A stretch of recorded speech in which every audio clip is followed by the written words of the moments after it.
Breezy. It's business time. Last question. What role does reciprocation play in the DIY scene and why is it crucial? Reciprocation is the main currency of DIY. Scratch my back, I scratch yours. It works less as you gain some traction in the industry and you maybe have less to offer. So that's why I say, like, I don't against, reaching up in the industry, but understand you'll find less, friendly faces if you can't be reciprocative as you grow. What can you offer to Sony? The Performing Arts Center 2,000 miles away. Oftentimes it's nothing. And, this kind of takes me to the three currencies the music industry has. It's either money, cold hard cash. You can throw it at things to make a move. If other things don't speak for themselves, your money can't buy you fame or success, but it can at least make industry professionals do things on your behalf. Agents reach out for you. Managers look into opportunities for you. Publicists reach out to publications. It makes the process easier and at least get people to talk to you. If you wave $100 bill in someone's face, or if you need a door guy on a Saturday night, just being able to put that $50 in the air, Venmo someone on the spot, could make you 1,000. Money just greases the wheel. The other currency is art. Your art actually speaks for itself, and sometimes there are bands and phenomena that come along and people feel like they have to protect it. I guess it's up to the artist in that moment to not necessarily take that position for granted, but some people know they make good art and that's killer. And that could be the currency. Like, hey, listen, this is great, just look at it. You make jazz, this is jazz as fuck, you like it. Oh, you like black metal? Just listen to it. Sometimes that works.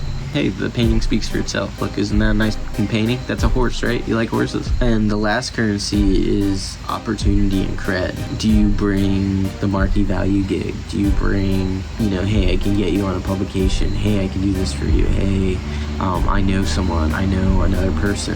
That's, I guess, my role in the industry. I don't think my art speaks for itself. I certainly don't have money to throw at people, but really just being able to give people opportunities when it fits and knowing who to reach out to when is huge. And I think understanding those three currencies, going back to budgeting and making better decisions based on numbers as a band, as an artist, assess how much of each currency you have. How much money do we have? How much capital? How much potential revenue will we earn as a group within the next year? How much money is coming in, going out? Is our music good? Like, is this actually good? Are people gonna like this? Is it a bop? Is it not a bop? Is it so much not a bop that like the people who like anti-bops are gonna fuck with it? Like, is it marketable? And I think that level of honesty is something no one can maybe help someone with, and that's fine. If you want to be crazy about your art to the ends of reality, please help yourselves.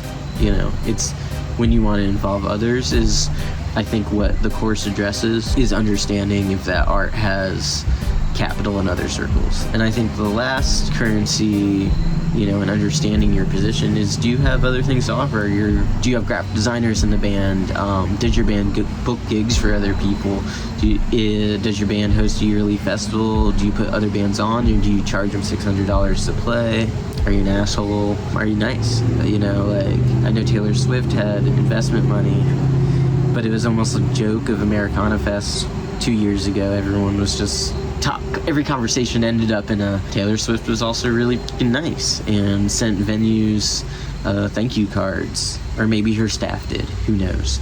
But I say to artists, how do you want to, how do you get successful? Have a bunch of money, be really freaking nice, make great art, and help others make art and get money. And that might be too many things to some people. I think a lot of people think they are just like, oh, I can't just throw money at it. I'm like, nah, not if you're not nice, and not if you have nothing to offer, especially if the music's not speaking for itself. Oh, I can't just make great music. Unfortunately, no. I wish that person, I wish them well. that person's a child and a saint and deserves to be protected.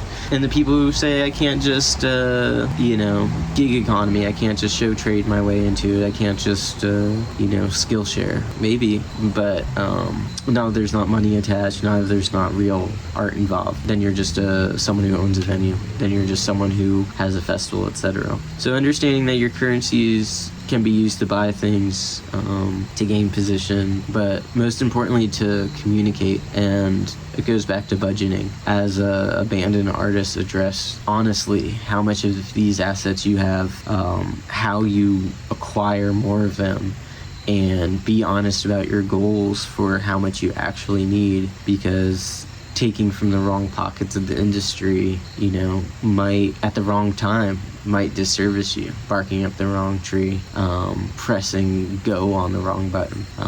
So I think the main takeaway from the course hopefully is communicate in the best possible way with every other industry professional. Understand where you currently are at in the industry and where you're going, and understand how goal setting and budgeting are important to making every right decision, and every decision you make as an artist should be in reference to your budget, in reference to your goals, not just, oh, that sounds cool, or fuck that, I don't think that's important, and how to be a team player in understanding the venue, promoter, talent buyer, agent, artist relationship, and where you find yourself in that fold, how you can help other people do their job to give you a successful career.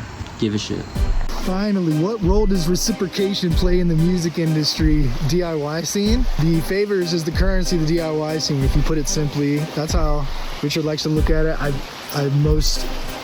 almost all agree. You can't make money doing it too, we're out here making money doing side stuff, but your bread and butter is going to be fueled by, helping other people. Literally all we did the last 10 years was help other people, and now we open what we're doing to a larger scope of services, and we don't have to reach out as much. People reach out to us. It's because we literally just spent the whole time helping people and staying above water and just doing bigger stuff and more intentional stuff, and never wasting time chasing dumb things unless it was really selfish of us, and that's what we wanted to do. So and it all worked out. We got experience for us, and we got experience for the people that we work with. It's kind of a good last question. I mean, everything is do it yourself when everyone's doing it themselves and no one's helping each other out. So keep that in mind when you talk about DIY.